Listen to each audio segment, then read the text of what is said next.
European summers are back, baby!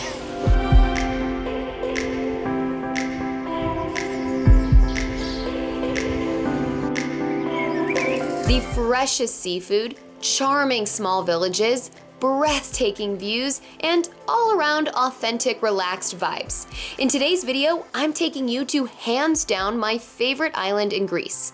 And no, it's not Santorini or Mykonos. We're going to Paros.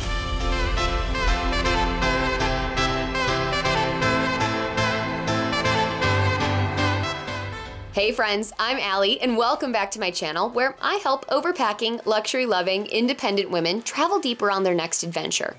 And if I just described you, make sure and hit that subscribe button for more travel tips and guides. Now, without further ado, here's my top 10 things to do in Paros. It is an island that is now at the top of my list and on my radar for placing clients, as we move forward. Linda and I have been so lucky to visit many Greek islands, but I've truly never felt more at peace or connected than when we were on Paros. It's that little spark of something uniquely magical about Paros that earned it Travel and Leisure's title of the best island in Europe in 2020. Now, that's saying something. Before we get into the list, let's talk about how to get here. Paros is part of the infamous Cyclades group of islands, which of course includes Mykonos and Santorini. And getting to Paros is really pretty simple. We flew from Athens and we're on the ground in just about 40 minutes. Now, if you're coming from one of the other islands, there are plenty of ferry options that are quick and affordable. Now, the ferry will drop you in PARIKIA, which is the capital of the island. More on that in just a second, but I want to kick off my list with my first recommendation, and that is to stay at Parilio Hotel. This small luxury boutique hotel is perfectly located just a short drive from the charming town of NAOUSSA and is an architecture lover's paradise. The atmosphere is serene, the crowd is luxe, and the service is warm and welcoming. Now, I have to admit, these stark white buildings and perfectly manicured desert landscaping took my breath away each and every day that we walked to and from our room. Ooh, and speaking of, the hotel is home to 33 suites, which are minimalist in style, but extremely spacious. The room's signature neutral tones were always so soothing to come home to after a long day in the sun. I recommend starting your Paros adventure by exploring in NAOUSSA. It's by far one of the most popular traditional villages on the island. You'll easily be charmed as you wind your way through the narrow streets filled with shops, delicious restaurants, and spots to grab cocktails. Half the restaurants we ate at while on Paros were actually in NAOUSSA, so stick around for those recs later in this video. But this is also where you should definitely do a bit of shopping. My favorite spot is Electric, which has the most colorful, unique items that are sourced from all over the world. And if you're crazy like us, only 4 hours of sleep last night, make sure to come to NAOUSSA Harbor for sunrise. This is the time to come to NAOUSSA. 6 a.m. Completely empty. I'm still kind of getting the hang of flying my drone, but I could not resist sending it up to capture some of these epic views.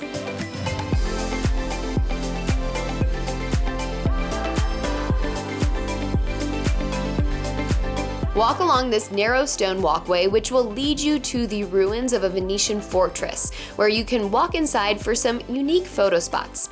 Oh, and speaking of photos, sunrise is probably the best time to snag some Instagram-worthy pics with no other tourists in the shot. We're going for pirate chic today. I think it's Greek village chic.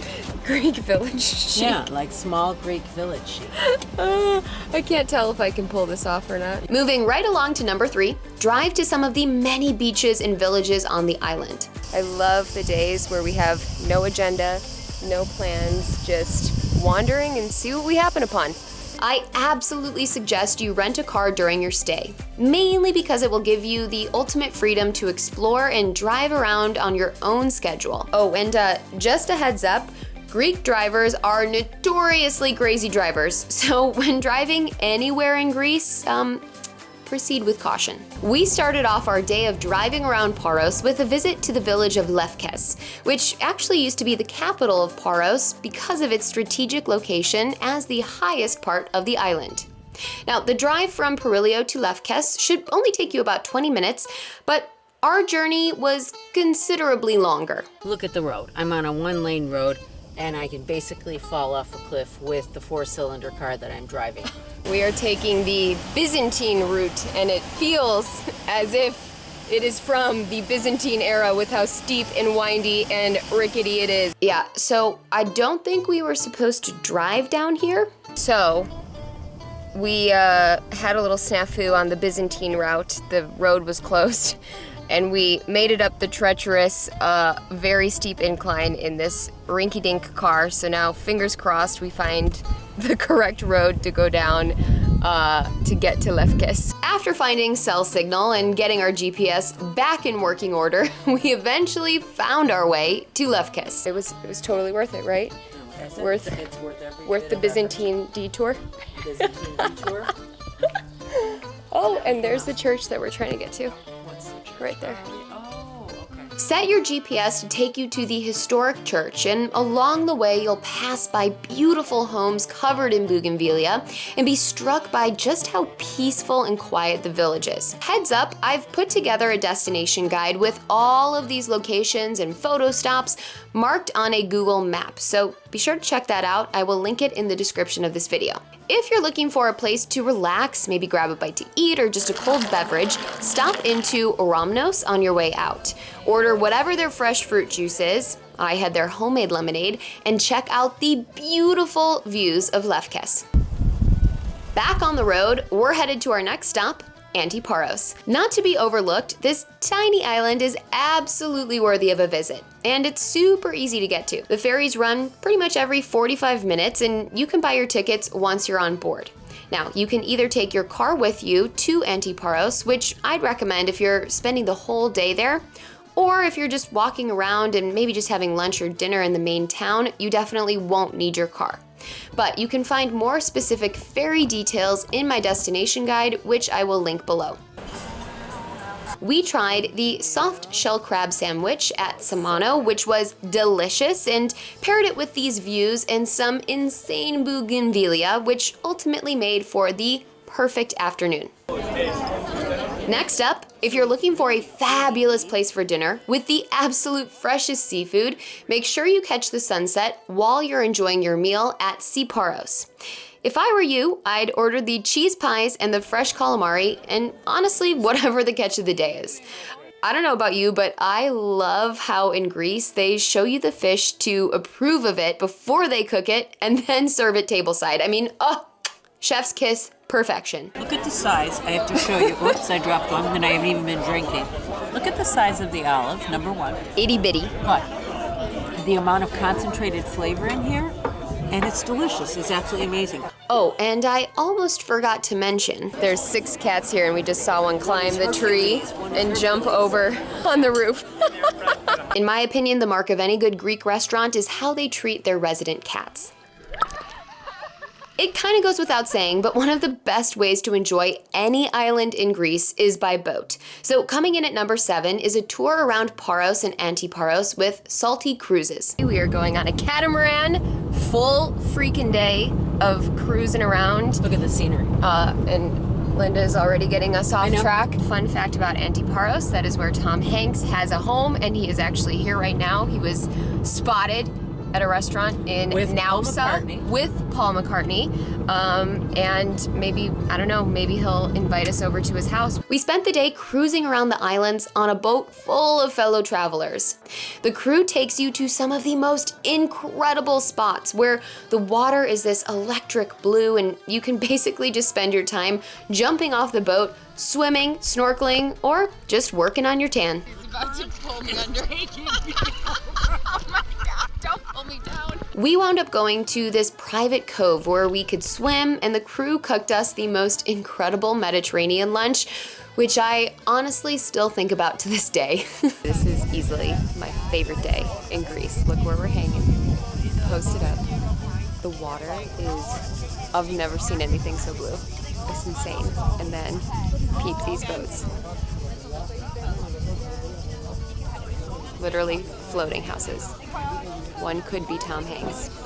But probably the most epic part of the journey was when we stopped for a bit of cliff jumping, which I haven't done since my iconic jump in Dubrovnik.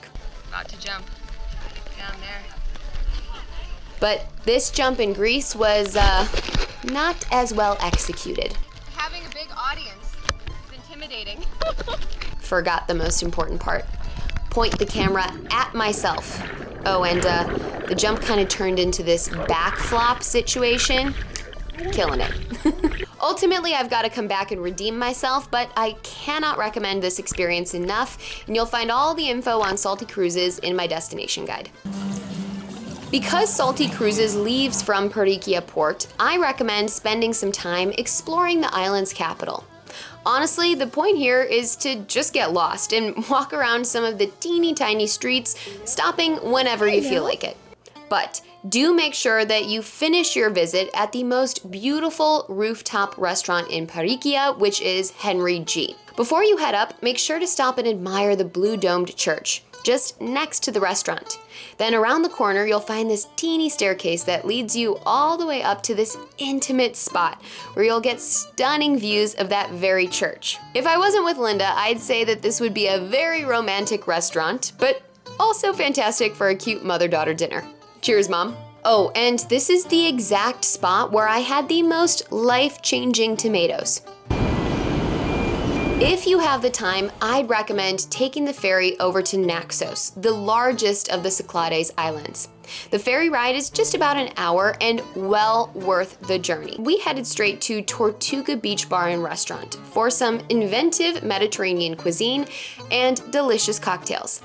The Tulum vibes are strong here, my friends, and this is easily a spot where you could spend hours relaxing. Hot tip, if you come to Naxos, you have to reserve a day bed down at Tortuga Beach so that you can relax, sip delicious cocktails, and take in the gorgeous views. If you're looking to extend your stay on Naxos, Tortuga is connected to the boutique hotel Naxion on the beach, which boasts 10 luxury suites, all decorated in this beautiful boho style. We did not nearly budget enough time to explore, and so I guess that just means we're gonna have to come back, but before we catch the ferry back to Paros, had to climb up to the Temple of Apollo, right up there. You absolutely cannot miss this massive marble frame-like structure that's been standing since the 6th century BC.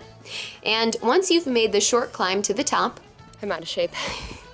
This was not a hard hike. It's not even a hike, but definitely out of breath, mainly because the heat is intense. You're greeted by these incredible views. I can't get over the fact, as I fall down these stairs, that would be a made-for-TV moment. What I was saying is, I can't believe I'm the only one up here. Not a soul in sight. It's so quiet and peaceful. All you can hear is the wind. Heads up, the best time to visit the islands is between April and October because that's when the water temperatures are the warmest, but do be aware that the hottest months tend to be in July and August. Coming in at number 10, I'm gonna hit you with my NAOUSSA restaurant racks. If you are looking to eat at the hottest and most beloved restaurant in the area, you gotta check out Mario Restaurant. It's smack dab in the middle of the harbor. The menu is constantly changing according to what's fresh and in season. Those are red snappers. Okay.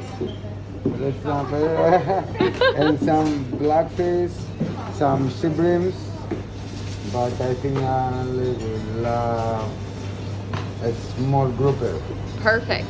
And you might recognize this as the restaurant that Justin Bieber was hanging out at this last summer. Oh, and it seems like this signature spot attracts the camera crews because when Linda and I were eating, we just so happened to be interviewed by a local Romanian news crew. Fresh seafood, the delicious bread, the olive oil, the wine, everything is phenomenal. As a former TV news reporter myself, it was certainly fun to have the tables turned on me. If you're looking for a more off-the-beaten-path dinner spot, you've got to check out Statharos. Walking by from the main street, you'd never guess what's lying just beyond the front doors. But go inside and this view is what's waiting for you. It doesn't get more on the water than this. Look at the location of our dinner. Mom? Oh, I'm sorry. I'm way too involved in the menu. Way too involved in the menu. We're seeing the sunset. We're having fabulous seafood. Yep. And we're listening And to the beautiful water. views and the water. Yeah.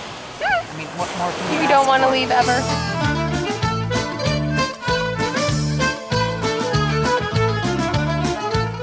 I'm curious, did this video inspire you to add Paros to your must-visit list? If so, let me know in the comments below.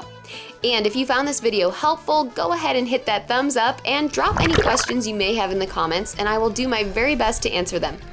And stay tuned because next week I'm sharing all of my recs on what to do, where to stay, and why you need to spend some time in Athens.